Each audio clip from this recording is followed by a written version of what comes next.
The archetype of the magician is one of the dominant archetypes of our age.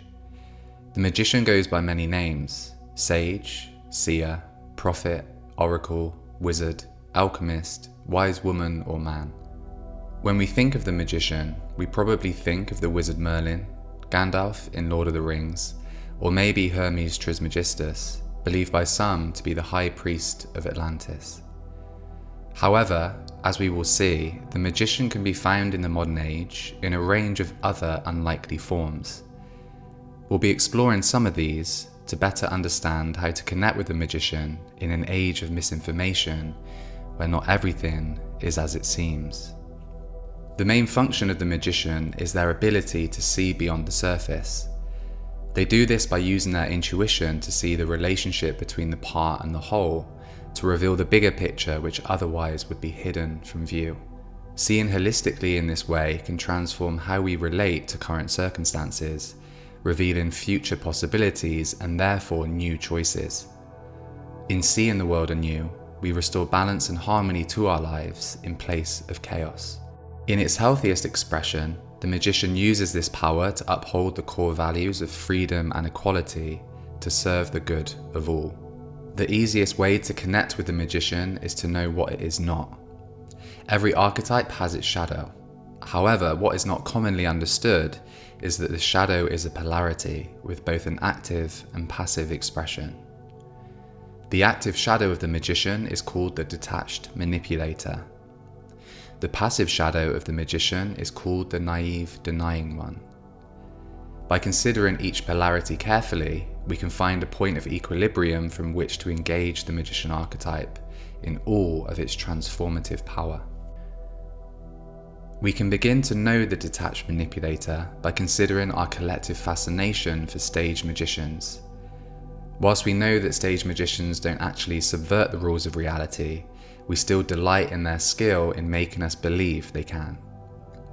They don't actually cut their assistant in half or conjure a card from thin air, but instead obscure how they have misdirected our attention.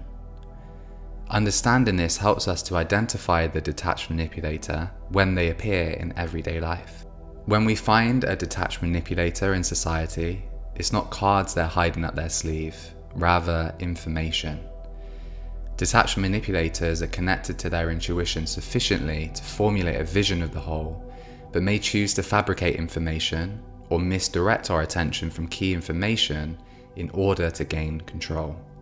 We might think of the detached manipulator as similar to a document with redacted text. We might get the gist of what is said, but can never be fully sure we have understood clearly. The trigger for the detached manipulator may be a desire for money or power or both. While the circumstances behind the desire for power will be unique, what is common to each detached manipulator is an underdeveloped feeling function. An underdeveloped feeling function may result in a diminished ability to empathize, a fear of being vulnerable, as well as a willingness to rationalize choices which may deny the dignity and sovereignty of others. Detached manipulators frequently express the magician archetype in the form of a false prophet who offers a vision of a better world. We see the detached manipulator as a false prophet in 20th century fascist and totalitarian leaders whose vision required the marginalization and elimination of anyone who dared to offer any alternative viewpoint.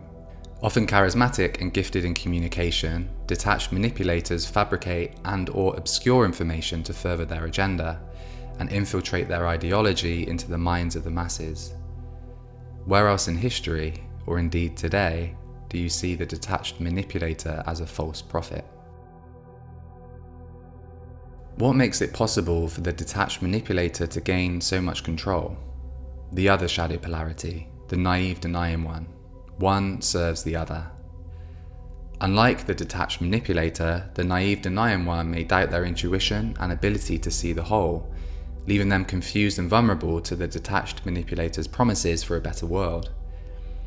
Out of fear, they may choose to rationalize or deny their initial marginalization, or remain passive rather than face the fear of standing up for what is right and wrong. If they benefit from the promise of a better world, the naive denying one may deliberately hide from or ignore what their intuition tells them is really happening. The trigger for the naive denying one is a refusal to assume full responsibility for their relationship to the world around them.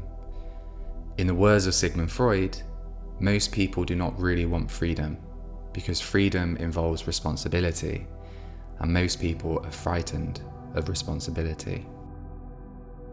We see the relationship between detached manipulators and naive denying ones in a range of circumstances in the modern world, each of which results in the creation of misinformation in some form. Indeed, we might consider misinformation the byproduct of the tension between the magician's shadow polarities. Misinformation leads to people being misinformed, and nowhere is that clearer than the cult of consumerism, where all marketing and PR must deploy the tactics of the detached manipulator to some extent. The only way to persuade consumers to invest hard-earned dollars or euros is by withholding information which may be important for them to know. Are those jeans made in a sweatshop? Is that burger made from cattle raised on feed-grown or rainforest land? That's information considered surplus to your requirements.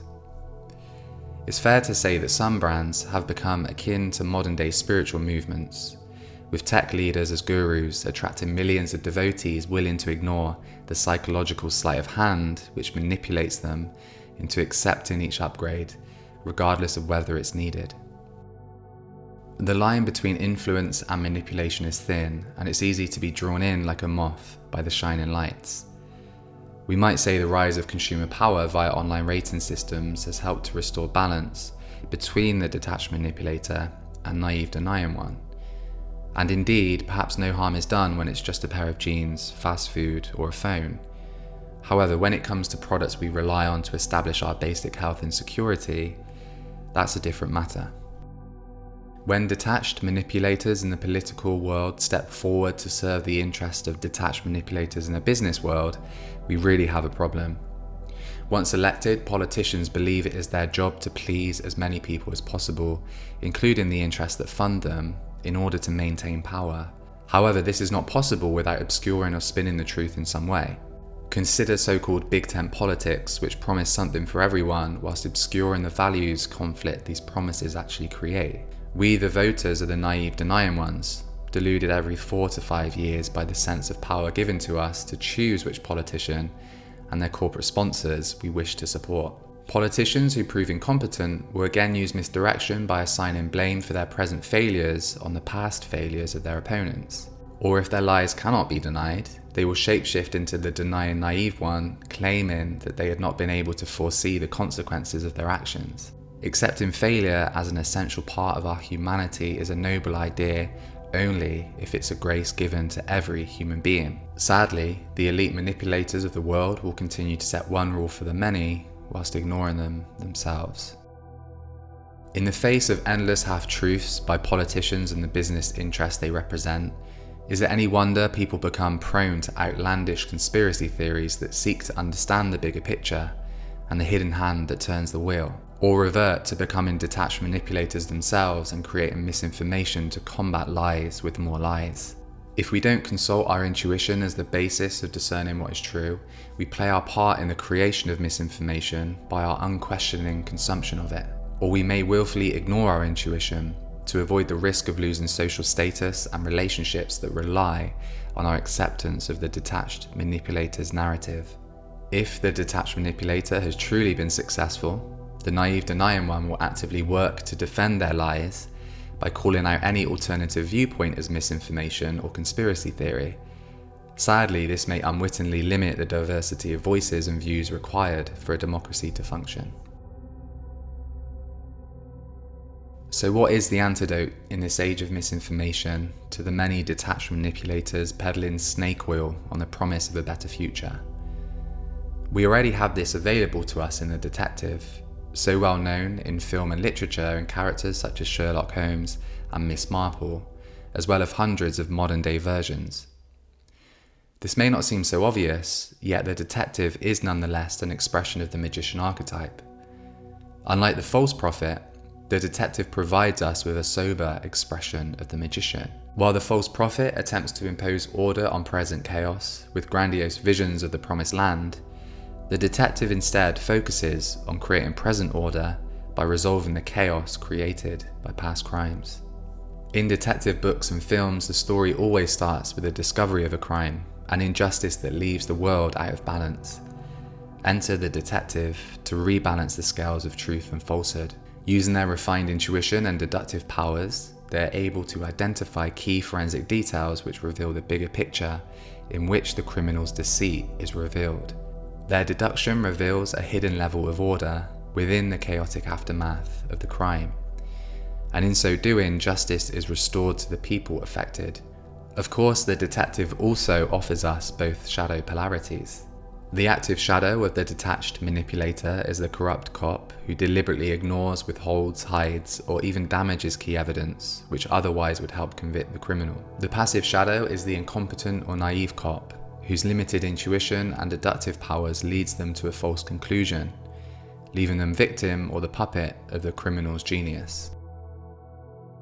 To learn how to transcend the shadow polarities of the magician archetype in the age of misinformation, perhaps we first need to ask, why are we so obsessed with the detective genre in film and literature? Perhaps intuitively we know we are at the mercy of the detached manipulators of the world and seek to connect with the magician archetype vicariously through the image of the detective as a source of temporary relief.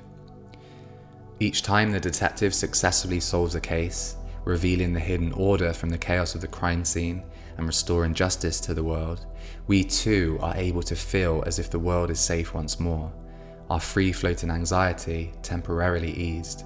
However, this freedom is momentary before we need another fix by watching the next episode or reading the next installment. We might indeed postulate that the detective as a modern-day magician touches our need to resolve a deeper sense of injustice within us. In revealing order from chaos, via seemingly superhuman intuitive powers, the detective provides us with a motif for the ability to connect with a lost higher power that would help us restore our lost relationship with the cosmos. After all, our belief in our fall from grace was the original misdirection. To recover from being caught in the endless drama of being an innocent victim to the detached manipulators of the world, we must first look inwards to examine where the magician's shadow polarities lives within. The active polarity of the detached manipulator is someone who has lost the capacity to be vulnerable. The remedy is self-honesty. Examine how you have detached yourself from your wounds, preferring instead to seek power or control over others. Feel the feelings, confront your hurt, and then dare to ask others for help. The passive polarity of the naive denying one has lost the capacity to connect to their inner knowing. Which wounds led you to cede your authority to others? Consider which values were denied to lead you away from yourself. Clarify them and then assume full responsibility for your life and your choices. Regardless of whether we lean towards the detached manipulator or the denying naive one, the truth that you most need to embrace is that you are not in control. The order you seek to maintain is always vulnerable to change. Entropy is a condition of life. Empires rise and they fall. Truth evolves as we do.